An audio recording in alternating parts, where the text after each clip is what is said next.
Welcome back. As you know, I'm Eli, the computer guy, here for the Daily Blob, where I've got to say, I hurt. I hurt so bad. I hurt so bad. Yesterday, I did a Spartan trail run. Do you know those Spartan runs, the ones with the obstacles and things? I didn't do the obstacle one. They have a whole trail series where you just do these really long, nasty runs without the obstacles. I did the half marathon version of that up here in Lake Placid, New York. And I just hurt. What am I doing? My whole body hurts. I am now in shape to the point I can run 13 miles a few times a week at this point. I've done 21 miles prepping for a marathon. But that Spartan trail run, holy hell. Like 2 miles into it, I don't know if you can see this. I stepped on a wasp's nest.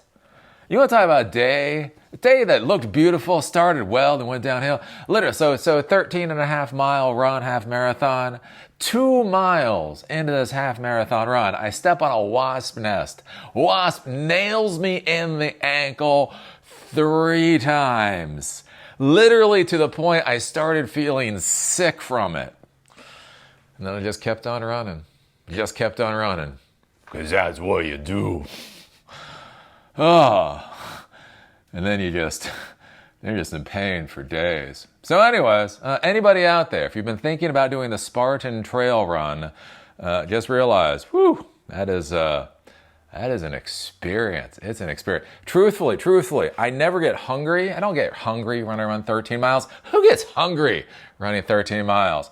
Oh, when you do 2,100 feet of elevation gain on trails, not roads. See, 2,100 feet of elevation gain on roads is like this.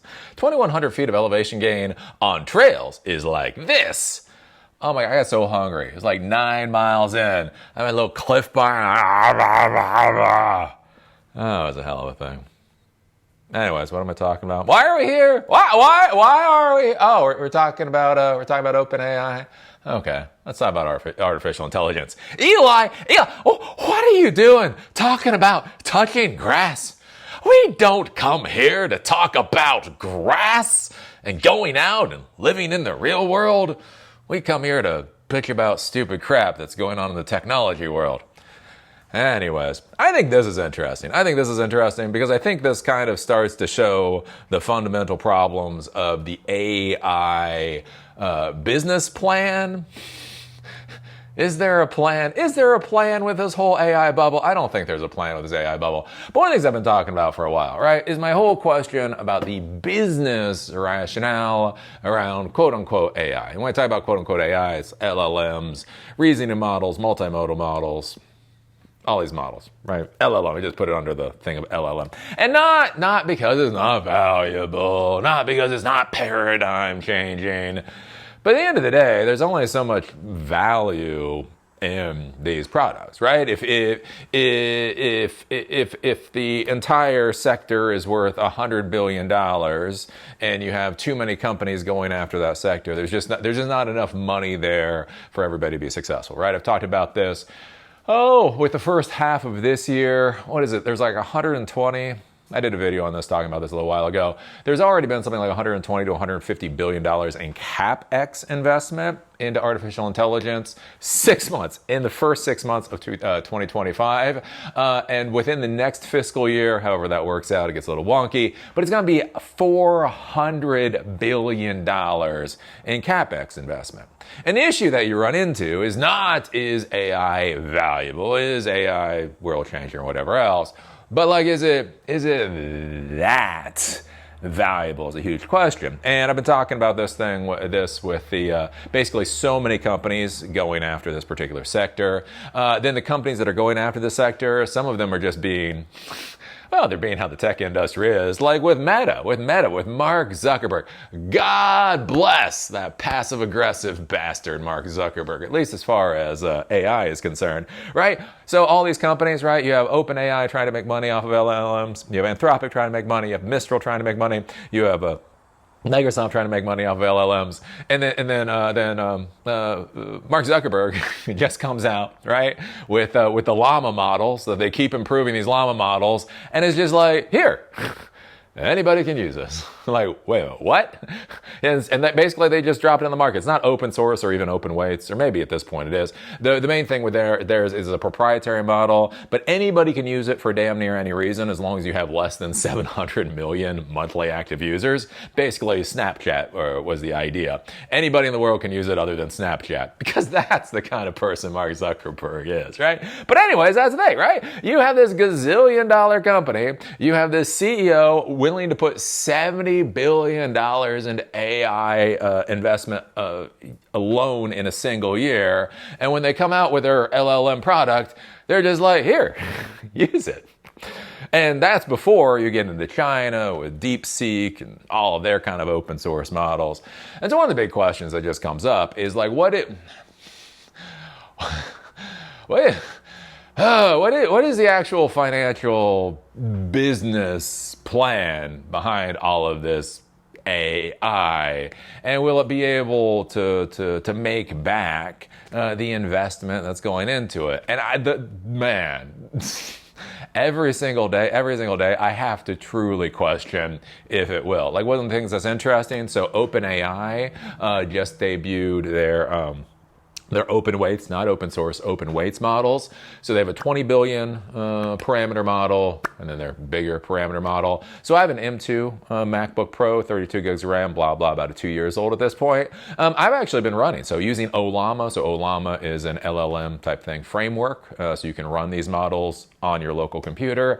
I've been running it on my local computer. And you know what I gotta say? It's pretty damn good. Like no snark there. Like literally no snark. No snark. The open weights models, at least from how I've tested them on my local system, performance is adequate, but the system isn't optimized for AI, and the results are pretty damn good. And that has basically been released to the world, and as long as you have the hardware resources to run it, you can use it for free. For free. And that's where I talk about things like use cases, and thinking about performance and architecture and all that kind of stuff, right? Because if you have a smallish company, and you like batch process for artificial intelligence processing or whatever else, like there's really questions on like how good a performance do you need. So it starts to really become this question of, do you want to pay OpenAI, Anthropic, whatever else, more or less for performance? Not that they're going to give you a better result back. That's been questionable for a while at this point, but the speed the result will come back. How important is that for you, right? Is it worth $10,000 a month, not for a better quality of result, but for a faster result? You're essentially getting to the point where it's weird to talk about, but basically you're just paying for their hardware resource. You're essentially paying for GPUs at this point. You're not paying for LLMs. And I think that becomes like an interesting question with this whole thing. We start talking about things like the AI bubble. And where this gets even more interesting, especially with OpenAI. So OpenAI just released their open weights models. And if you haven't played with them and you have a system that can play with them, definitely do. Like, they're good. Like, no snark, they're good. I don't know what to tell you, right? But what's curious with that is not only did they just do their open weights models, and those got debuted, but they came out with GPT-5, right? So we've been using GPT 4.0 or whatever for a little while now. They came out with GPT-5, and they are dropping the price on GPT-5. Not only is GPT-5 supposedly better, that's its own argument for somebody else to argue about. Supposedly GPT-5 is better, but not only that, they're massively dropping the price on it, which then goes back to that whole question about financial viability for everything that's currently going on. OpenAI price GPT-5 so low it may spark a price war. So the problem then becomes is all these other companies, they try to compete with OpenAI because of this low price. But then there's this huge question of is this low price actually viable, right? So OpenAI, they just negotiated a contract with Oracle. Supposedly, it's like $30 billion a year for infrastructure costs with Oracle. OpenAI currently has $10 billion in revenue, which is good. Supposedly, they say maybe they're going to get to $20 billion per revenue by the end of the year. Who the hell knows? But what starts to become interesting is you hear about all this investment they're doing. $30 billion for infrastructure costs. Meta is doing $70 billion, $400 billion on CapEx over the next fiscal. And then you start looking at the money coming in. And not only are you looking at the money coming in, so you're like, okay, well, it's $400 billion in CapEx over the next financial year, maybe. And this is how much they're making. And so, right, they're making this, but at their price points or whatever, if they can add adoption, that's the whole thing. If you can get more people to adopt, and then the people that have adopted, if you can get them to increase their utilization, and you throw in a couple of underpants, I don't know, maybe you get to profit. Here's the problem that we run into is like, what happens is like, okay, well, this is the utilization and this is the cost, and we're going to drop the cost. So then you got to get even more people, and you got to even increase their utilization. But then everybody else is now competing on cost, so then the amount you're making starts going down. And the problem is this starts looking like a really nasty spread right there. So that's why I don't buy this whole bubble. We've seen it. Am I old? I don't know. I might be old. I am getting close to 50. I'm 48 right now. Soon I'll be 49. Maybe I'm getting old. But it's like, I'm not even being an ass. Haven't we seen the story already? I feel like you go to Hollywood nowadays, and whenever you watch a quote-unquote new movie, you're like, I think I've already seen this story like 5 different times. And generally, it was told better before. I feel like that's what I'm getting into, like the tech world, where I feel like we've already seen this. Like, we've literally already seen this story, not even that long ago. Don't we all remember Fan 4-Stick? That wasn't that long. That was like 2016. Don't we all remember the metaverse? Remember when Mark Zuckerberg was dropping $10 billion plus a year on the metaverse? And how did that work out? But anyways, they just keep dumping money into this stuff, and you're just like, it's not that it's not cool. Again, the metaverse. A lot of people they misunderstand me with the metaverse. Is the metaverse cool? I mean, yeah, I guess if you want to do it. Like, it's amazing technology. When you have those ultra high def goggles on your head, I mean, fucking amazing technology. No lag, all that kind of stuff nowadays. Amazing technology. Do you actually want it suction cupped to your face for a couple hours a day? No! Fuck no. You can say something is cool and not want it. It's like you look at a Maserati, right? When I say, look, I drive a Ford. I fucking love my Ford. Ford, plug and escape, absolutely love it. Don't get me wrong. I look at the Maserati, right? I go down, my wife and I, for whatever reason, we really like going to South Beach. We're the weirdest people in South Beach. Anyways, we go to South Beach, and then 9 o'clock every night, we drink our bedtime tea, watch Vera, and go to bed. That's how we are. Anyways, I go down to South Beach, and I look at the Maserati, and it's like, wow, that's amazing. Like, I think the Maserati's amazing. Do I want the Maserati? No, I don't want the Maserati. I can respect the Maserati for its automobile engineering. Doesn't mean I actually want one of the damn things. Anyways, kind of feel like that's where I'm getting to with the tech world. It's like, oh, you don't think? No, it's cool. Who's gonna buy it? Like, what's the use case? Remember back in the old days when technology professionals had to worry about use cases? Remember we had to worry about use cases and ROI and buy-in? I remember those days. Anyways, OpenAI astounded the tech industry for the second time this week by launching its newest flagship model, GPT-5, just days after releasing 2 new freely available models under an open source license. Anyways, OpenAI CEO Sam Altman went so far as to call GPT-5, quote, the best model in the world. Now, there could be a lot of questions about that. Apparently, a lot of people are snarking. I don't know. Trying to figure out the difference between all these models is like trying to figure out the difference between graphics cards. That's why I go to Gamers Nexus. When I'm trying to go to sleep at night, I turn on my Gamers Nexus so that he can give me 20 minutes of spreadsheets about all these different graphics cards. I don't know whether GPT-5 is the best in the world or not. That's somebody else's question.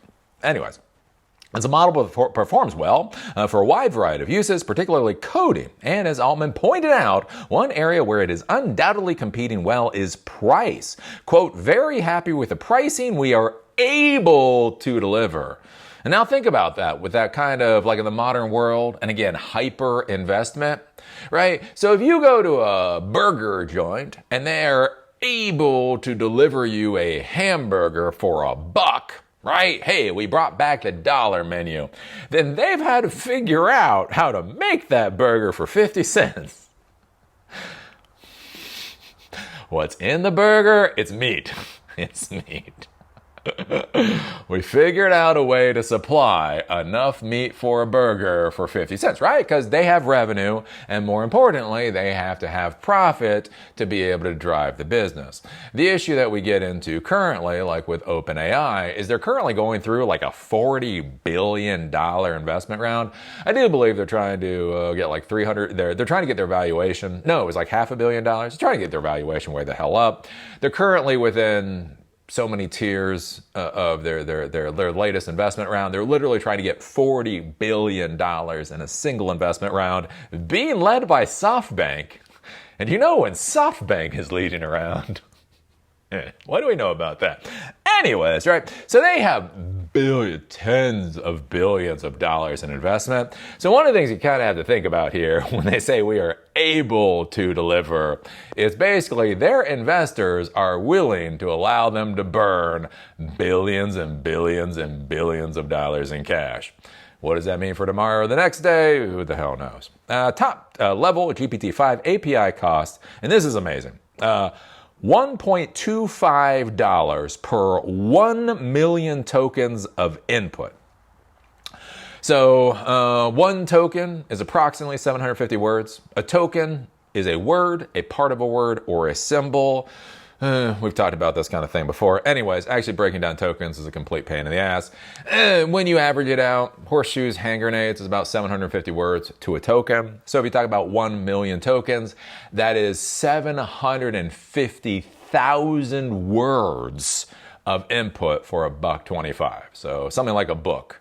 Or maybe a couple of books. I don't know how many words are in a book, but it is a tremendous amount of information to go in within that context window for $1.25 and $10 per 1 million tokens for output. One of the things you have to think about with the models now, it used to be the same. It used to just be like, I don't know, half a cent per tokens. Now it's input versus output. So you can put a tremendous amount in, and then you get substantially less out. So it's $1.25 for a million input, $10 for a million output, which is just a hell of a lot. I mean, think about that. For $10, you can get OpenAI to write not just a book, but possibly a trilogy of short books at least, which is just phenomenal.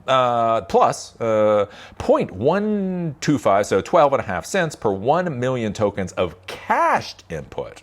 So you can cache the input, and it's only 12.5 cents if it's cached. This price mirrors Google's Gemini 2.5 Pro basic subscription, which is also popular for coding-related tasks. Google, however, charges more if outputs cross a heavy threshold of 200,000 prompts, meaning its most consumption-heavy customers end up paying more. But OpenAI is really undercutting Anthropic's Claude Opus 4.1, which starts at $15 per 1 million input tokens. So it's a 15th of it, right? And $75 per 1 million output tokens. So it is substantially less than Anthropic. Developers who have had early access to GPT-5 are touting the pricing.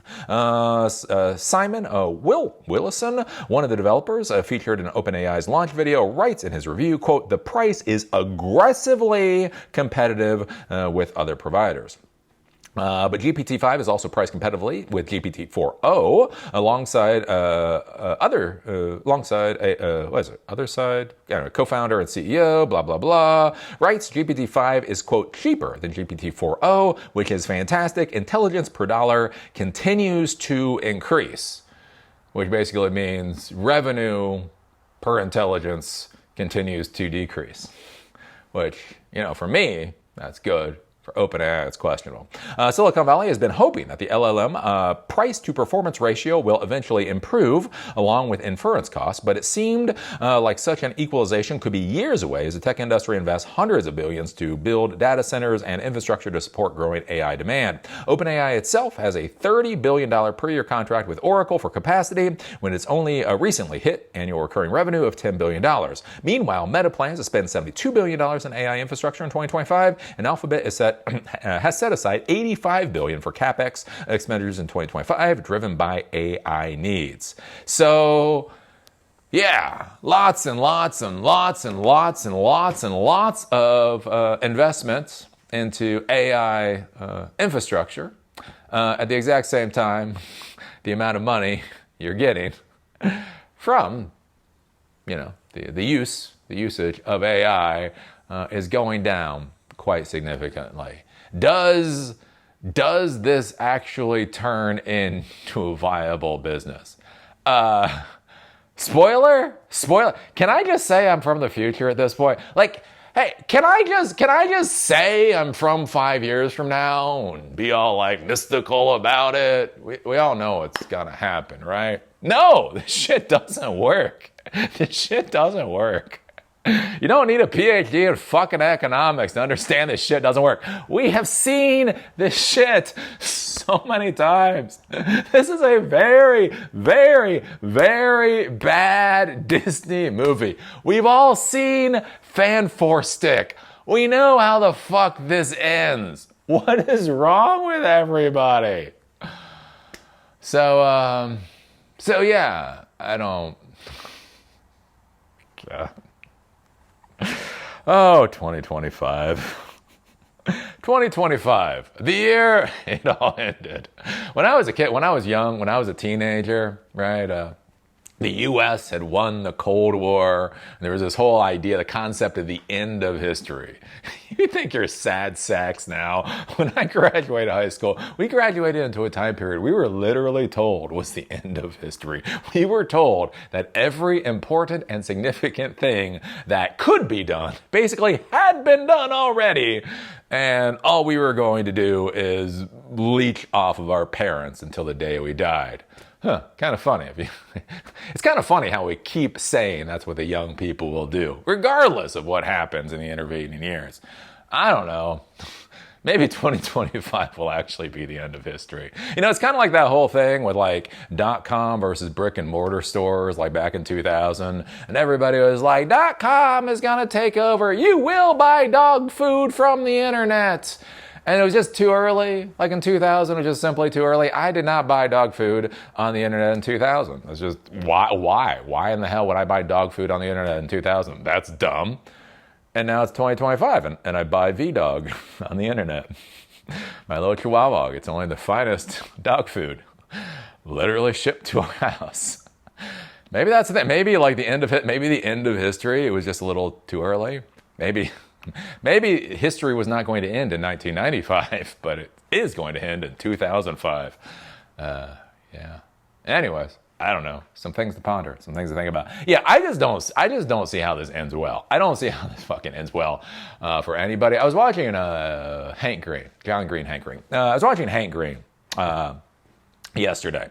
And he did this weird video talking about how he was changing his investment strategy because he had been investing in S&P 500 index funds for like 20 years. All right, so an index fund, basically, especially the S&P 500 index fund, is you have the 500 biggest companies in the United States, and then based off of their size or their value, this index fund just buys slivers, or basically stock in all these different companies. And so instead of you buying stock in Apple and Nvidia and Procter & Gamble, you can just buy what's called the Spider Fund for Vanguard. But anyways, you just buy into this index fund and that will give you a proportionate amount of these 500 different companies, right? And so the idea here is this is supposed to give you diversification, right? The idea is if one company fails, or even if one sector fails, many times another sector goes up, or at least not all sectors die at the same time. One of the interesting things that he brought up, though, is with this whole AI boom, right? The whole idiocy of the AI boom,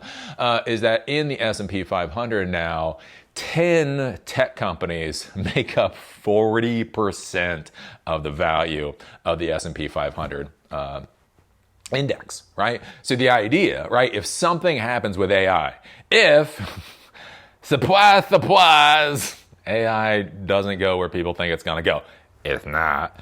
And basically the value of those 10 companies just fucking drops.